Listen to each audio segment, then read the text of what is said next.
Episode 301 Infiltration 4. After MPS-05 was activated, we encountered unexpected difficulties.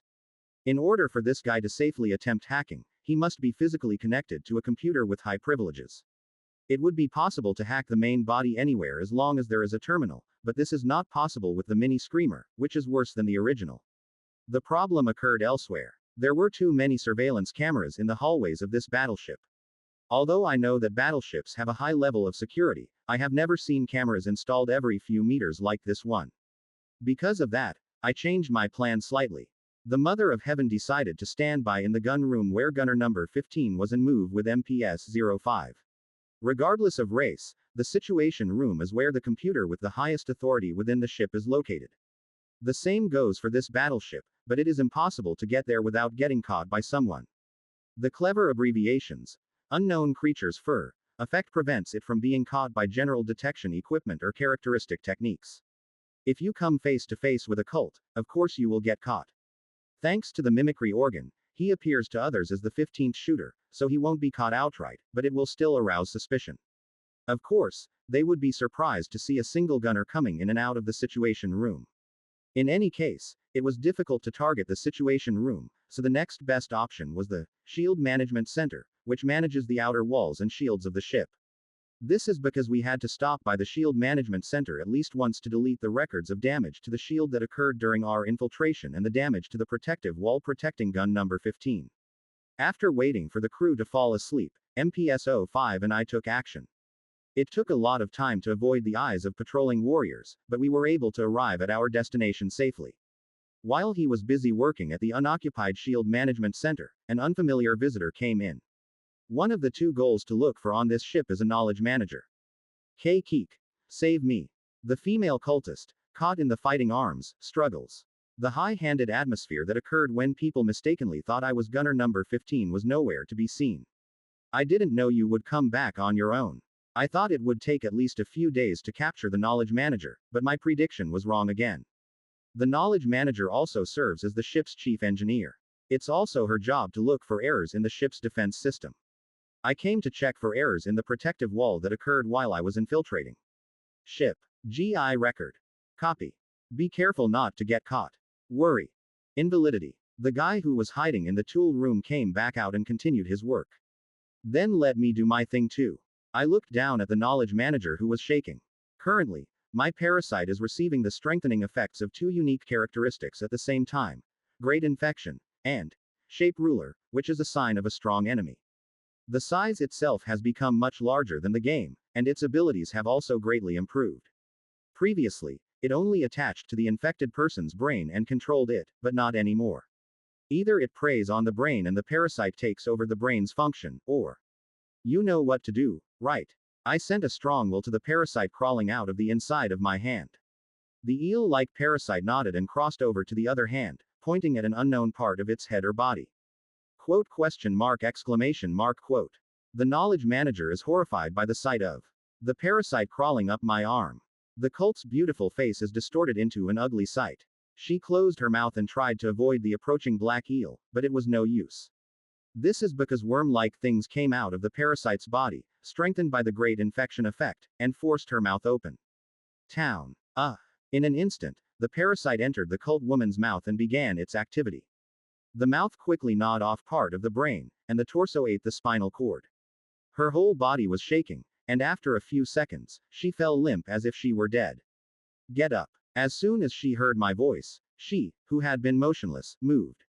When I relaxed my grip, she stood on the floor on her own. You can tell me, what is this? Cult's eyes were full of confused emotions. It had to be that way because suddenly my body couldn't move as I wanted. State your name and position. My name is Knowledge Manager Charis. What have I done to myself? Shish. Quote ? Quote. Before going to the space fortress, Kesha Arma, that is, when robbing the pirates' slave market, I chose Parasite Colony as the target for strengthening the Great Infection. As a result, many changes occurred in the parasite. It was not simply that a parasite the size of a small snake had grown as large as an eel and that its dominance effect had become stronger. A different form of governance than before. This is one of the newly acquired powers of the parasite colony. The parasites of the original parasitic colony take over the brain and control the other person's body at will. Even after being strengthened, the basic method remains similar. It is useful when you need to completely dominate your opponent, but in cases like now, it has the disadvantage of being counterproductive. For knowledge managers, the brain plays an important role in remembering and utilizing vast amounts of knowledge and information. If you're thinking of using her, you should at least be careful with her head. So this time I used a newly acquired method. There is currently a parasite attached to a portion of the spinal cord in her head. In this way, only a part of the brain controls the remaining parts through fusion with the spinal cord. Thanks to this, as you can see, she is in a situation where she cannot lift a finger of her own will. There are two downsides. The point is that it has less control than replacing the brain and that it is impossible to replace. The parasite is fused with the infected victim's spinal cord and cannot be separated by any means. When the parasite reaches the end of its lifespan, the infected person also dies. I don't know what will happen if I have surgery, but it is a meaningless assumption at this point. Knowledge manager Charis must serve me until death. I spoke to Charis in the voice of gunner number 15. Then, let's start with the ships that can enter Burzon 02. Her body and knowledge are now mine. 2 days have passed since an abnormal phenomenon occurred in the Our star system. The unidentified magnetic field was no longer observed. Although one of the knowledge managers pointed out a relationship with the three-headed devil, no clear conclusion was reached. This is because there was insufficient evidence, and the knowledge manager who submitted the opinion also reported a new corrected opinion. Eventually, the surveillance office ordered the ships waiting at the point where the abnormality occurred to return. The ships wandering in the middle of space returned to the surveillance office in an instant using faster than light navigation. It ended sourly this time. That's right. I should take comfort in the fact that there were no casualties from the battle. Isn't it? Where is the knowledge manager? You submitted your vacation request this morning. Iced coffee. It did. Did you say you were going down to Burzon 02? The captain felt regretful at his subordinate's words. Regardless of her position, Charis was quite an attractive woman. I wanted to build a better relationship with her, but I ended up not being able to even say a word to her. So, shouldn't you have talked to me a long time ago? How can you do that when the operation is underway? Seeing as they disappeared as soon as they returned to the surveillance office, they may have loved ones. I guess you want to be demoted. The captain thought to himself while joking with the crew in the situation room. Tisk. We'll have to talk about it when I get back. He got off the ship with his men, wondering if it would be a good idea to talk about Burzon 02. There were many gunners who applied for leave. Okay, I should go to Burzon 02 too. While the crew was chatting, a personal spacecraft flew close to the ship. The spaceship, shaped like an elongated triangle, came close to the battleship. Then, after staying for about a minute, the spacecraft left the spot. It was rare for a personal spacecraft to get that close to a warship, but because it happened over such a short period of time, not many people witnessed it. Additionally, no one saw something pitch black boarding the personal spaceship. The spaceship, whether aware of the fact or not, blended into the procession of hundreds of spaceships flying around. Numerous ships crossing inside the surveillance office, a huge space building. The triangular spacecraft that was flying together broke away from the procession midway. In addition to the spacecraft, some other ships also deserted, but their numbers were not large. Because what they wanted was to get out of the surveillance office, not to move to another area. Personal boats were inspected and taken out in front of a large gate located on one side of the outer wall. After completing the inspection one by one, it was finally the triangle spaceship's turn. Knowledge manager Charis. That's right. You reported your destination as Burzon 02. What is the reason? I'm on vacation. Do you have any companions? I am alone in the cult. If you plan to visit Burzon 02, an internal inspection is required as part of the procedure. Please cooperate. Wait a minute. I reported to my ship and the surveillance office in the morning and received permission to visit. Please confirm. The person on the other end of the communicator fell silent at Charis' words. After a while, a voice came from the communicator again. Has confirmed. Thank you for your cooperation. Thank you for your consideration. Charis passed through the gate and came out of the surveillance office. Then a pale red planet appeared before my eyes. That planet is her destination, Burzon 02. The spacecraft, which had been accelerating ever since it left the monitoring office, got closer to Burzon 02. Although she couldn't see it, countless artillery pieces on the ground were aimed at her ship. Of course, there was no way she would be attacked as she received permission from the surveillance office. The scenery seen beyond the tempered glass of the ship that passed through the atmosphere was a red earth and an endless forest of buildings. It was an incredibly wondrous sight, but her expression did not change at all. Her expression had been the same ever since she left the surveillance office. Unlike her blank, emotionless face, her hands quickly prepared to land. The ship landed at a small airport quite far from the forest of buildings. I am here. Other than her, there were no other cult members on board this ship. Except for non-cult entities. Behind her face as she stared at the tempered glass in front, the huge maw of it rose up. This is Burzin 02. It, spoken in an ordinary human voice. Charis could easily predict what outcome the thing he had brought, or rather the three-headed devil, would bring to Burzin 02. It was ruin. Just like it was at the Holy Land in the past. It's been a while since I've been here. High temperature. Detect. A voice different from the devil is heard from behind. The beings brought by the devil approached the driver's seat where she was sitting. Wolf, a female with the head of a bird of prey. A terrible monster with a human head, metal parts, and legs. Regardless of her concerns, the three-headed devil and his minions eventually succeeded in landing on Burzin 02. Now all we have to do is let the kids come. The devil laughed, flicking his long tongue. Episode 302 Burzin 02, 1. According to the setting, the cult's hometown is very different from Earth. Would you say it is similar to a desert on Earth because the temperature is high and there is little water? If they had not had psychic powers, they would never have developed a civilization on this barren planet. The environment of Burzin 02 is quite similar to the cult's hometown. Endless red sand and rocks. A blue oasis that is rarely seen. These are common elements found in the home of the cult. Just as our ancestors built an empire on the sand, their descendants built a huge city on the red earth. A forest of buildings spread out over a vast desert. The light ivory-colored buildings reflected the light of the sand and turned red. A day has passed since I arrived here with the help of a new minion. On the day of infecting knowledge manager Charis, the information acquired from her and the ship was sent to PS-111. What ship do you have to infiltrate to safely enter Burzin 02 without restrictions? How far has that ship come now?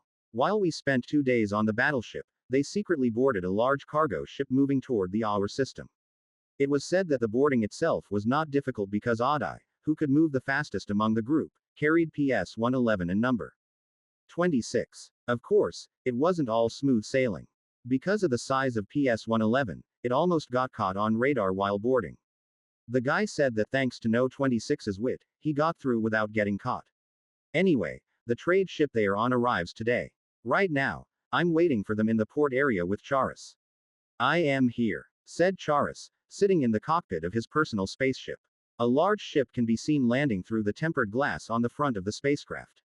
A rugged cargo ship with a gray color and a long rectangular shape. This is Star Union's manpower supply ship that was robbed on the way to Adai's hometown. Burzin 02 is a slave exchange large enough to compete for supremacy in the cult empire. From a manpower supply standpoint, there is no place as easy to obtain cyborg materials as here. They are hiding somewhere inside that huge ship. When the ship's door opened, the cyborgs got out. There was no sight of the loaded cargo being unloaded. When we return, unlike now, the ship will be loaded with refrigerated containers full of humans and various races. What should I do? Waiting. The cyborgs have all come down, but there are still many eyes around. I waited until there were no more eyes nearby. This should be enough. After about 3 hours, the number of cultists and outsiders passing by decreased significantly. Get ready. At my command, she brought the spacecraft close to the side of the manpower supply ship, as I had already mentioned. As we got closer, the side door opened as if waiting. Accordingly, the back door on this side also opened. Quickly. The moment the open doors faced each other, 3 familiar shadows appeared. They quickly boarded Charis' spaceship. Charis, having achieved his goal, quickly increased the speed of the spaceship and left the port. Zuzuzuzu, all 3 worked hard. There was an error of about 2 seconds, but it is within the acceptable range. There is no big problem. Question mark. Hello little big baby. Question mark. Big adult. Why did you get smaller? The guys I met again after a few days were still the same. Number 26, who had shrunk down to a small size, climbed on top of my head and Adai patted my shaggy fur with his paw. Then where are we going? Charis, who was piloting the spaceship, asks me. She was not at all fazed even though there were 4 monsters aboard her spaceship. Because the reality was so unrealistic, everyone seemed to think it was a terrible nightmare. At her question, I looked back at PS-111. The guy's red-lensed eyes fluttered. It receives information from MPS-05, which is synchronized with itself. The middle baby has secured a hiding place and is waiting. You can go there. While I was waiting at the port, Heavenly Mother and MPS-05 went to look for a place for me to hide. The duration of clever underdog is 7 days. When the effect ends, my body becomes huge again. It's already been 3 days since I transformed. We cannot rule out the possibility that we will not be able to find 22nd place for the remaining 4 days. Even if we know the location of the communicator, if 22nd is not nearby, we have to search the entire planet. I asked her to prepare a base in advance in case the search took a long time. Zuzuzuzuzuzu's Guide to Charis. PS-111 heard me and crawled into the cockpit. Charis trembled as the human-faced spider, which was 7 meters long, excluding its tail, approached. You can go to the old hover bus center on Glory Avenue. Yes. The spaceship flew toward its destination, passing between numerous buildings. As we continued to move, the buildings decorated in red began to decrease and the buildings that looked somewhat gloomy began to increase one by one. I was wondering why they chose the Street of Glory. If it's the Street of Glory, I know it too. It is a street located on the outskirts of the city we are in, and there is a large slave market nearby, so it is one of the places where many cults hang out. However, the sight seen on the other side of the tempered glass was far from the glorious name. It's fallen. For some reason, the slave market that should have been visible by now was not visible. It was a ruined city itself, with buildings half buried in the sand. Charis landed his spaceship in front of a large building that looked like a reclining equilateral triangle. The Mother of Heaven, taking the form of a prisoner, walked out from inside a building that appeared to be completely unmaintained. Zuzuzuzuzuzuzuzuzuzu, you managed to get a building like this?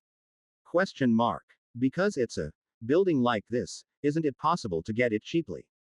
Zuzu, haha. Question mark. The hover bus center was originally built for the slave market. Hey. I heard that a large-scale market opened on another street along the way, and the street was destroyed and the center was closed as well. It was just as she said. On the way here, I didn't see any ships or cults other than Charis' spaceship. Question mark. And the broker told me an interesting story. Zuzuzuzuzu, interesting story. Question mark. I think it would be a good idea to come in and see for yourself. Amber eyes, which are darker than usual as they reflect red light, are crescent-shaped.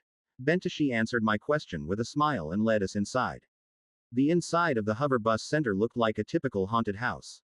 Parts of the wall were cracked, exposing the steel frame inside, and there was a lot of sand on the floor. It's still spacious. Although it is old, it is large enough to comfortably return to its adult form. However, the Mother of Heaven continued to go inside as if this was not the end. Stairs. It's a center where hover buses gather, but why is it connected underground? As we followed her down, we were greeted by a large underground space and several unfinished tracks extending into various branches. I understand why you asked me to see it for myself. It seems that this hover bus center was also intended to double as a subway facility. This was built while it was being built, so it wasn't connected to other places. I guess it's because there was so much opposition. The cult's home star is a desert-type planet full of sand.